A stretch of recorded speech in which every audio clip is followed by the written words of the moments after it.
Padres fans, let's touch the hot stove. Let's get burned by some rumors, and let's talk about the latest headlines going on in Padres fandom. What's happening, everybody? Christian Pedersen back with another episode of Padres Digest, the show that is bringing you random corner of the internet trade rumors instead of acknowledging the fact that the Padres aren't playing in the World Series. If you want to drop a comment, let's do it. I think that I'm on to something here, but as always, I love hearing from you guys, and if you want to hit the subscribe button, as always, I'm never going to be mad, but if you don't, no worries on my front. All right, like I said, random corner of the internet, trade rumors. How do you feel about Nick Castellanos? A person who has been a big name at certain points. Some of that more meme-worthy. The fact that he had like a span where for a couple of years he was only hitting home runs when people were delivering bad news on broadcasts and stuff like that. And, so dude's a good baseball player. Dude can hit a little bit. Let me just bring you the numbers. Here's the stats.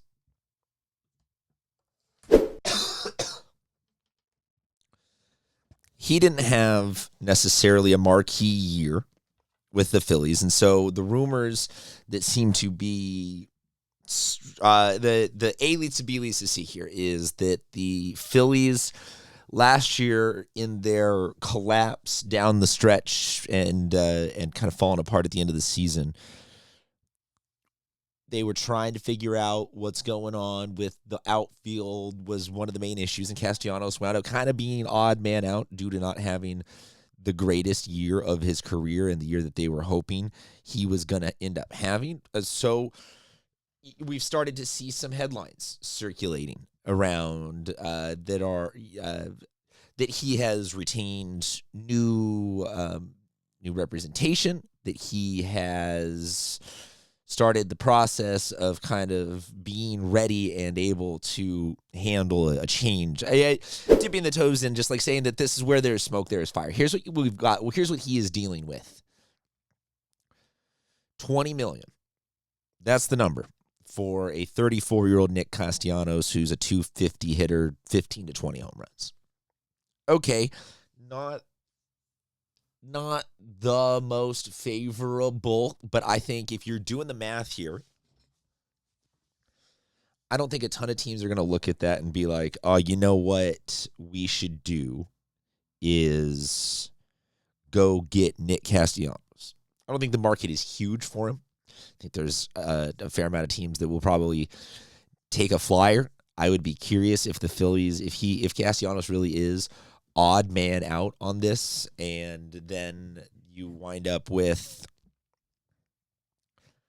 a general interest in trading him. If in last year of a $20 million deal, 35 going to be 35 by the end of the season. Not hitting, like if all of these factor into they're willing to get rid of him kind of on the cheap comparatively, or maybe eat some of the contract, or just be like, hey, yeah, we'll take a couple of AAA arms or some prospects or yada, yada, yada. It leads me just to sort of think that when we're talking about the Padres right now, losing out on Arraez and Cease and King, and saying that they're looking for these in the margins, bottom barrel, bargain bin things, kind of like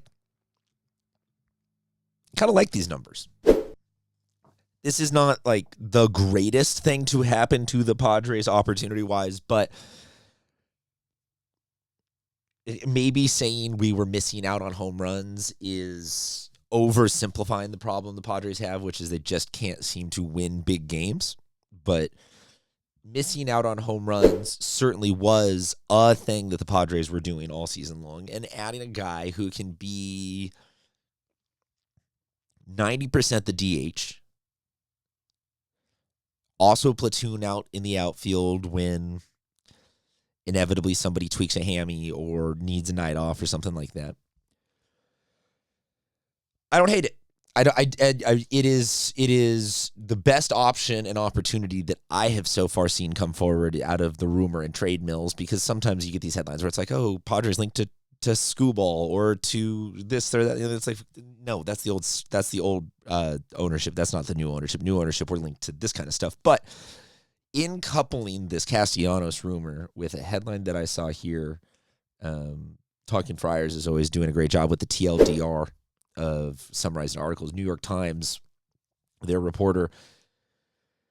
This is what we're thinking that everybody who is a Padre free agent right now could be worth potentially. And the one that for the purposes of this video, wanted to get to, or maybe the 1 and 2, were those two at the bottom, O'Hearn and Arraez. Arraez, I have seen enough of you be done with him that I'm not even going to argue keeping him. But O'Hearn, 2 years, 24. When you pair O'Hearn at first with Castellanos at DH, and you're looking at so you got Fermin behind the dish, O'Hearn at first, Cronenworth at second, Xander at short, Manny at third, Laureano in left, Merrill in center, Tatis in right, and Castellanos is the DH. I don't know. I get that I talk Padres for a living, and I get that I'm somebody who has to be optimistic at times before you guys jump all over me saying, "Oh, you're too negative. This isn't fun to watch."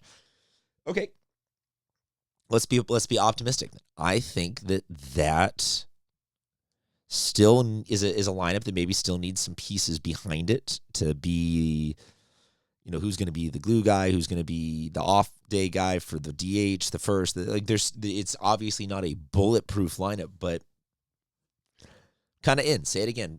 You let Arraez go, you let Cease and King probably go.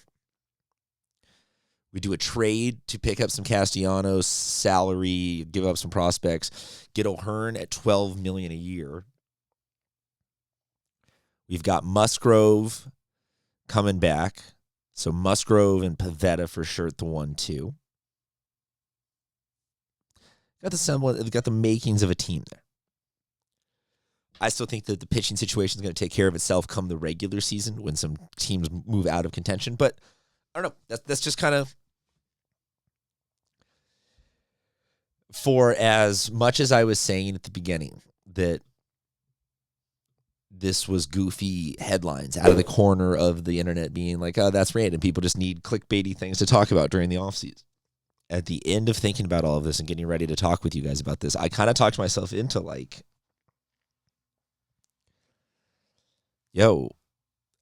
putting that together, switching from Arraez to O'Hearn and having that power at first. Putting Castellanos here, bring back Sheets. Let's bring up Terzo. Let's kick the tires on a 42-year-old infielder like Iglesias and just, I don't know, maybe leave Pujols eligible as that 25th guy. I joke there, but I will end on that. I will say, I certainly am not against at this point taking some flyers on some dudes who maybe they hit 240, but they hit 240 with 15 jacks, and see if a little bit more pop can't, even if it's just solo shots, can't just be the thing that we need. I don't even know what the word is, the it factor, the pump, the you know what I'm saying. Drop a comment. Let me know what you think about Castellanos, O'Hearn, this whole trade situation. And as always, if you want to hit the subscribe button, not going to hate you for it. Talk to you guys next time.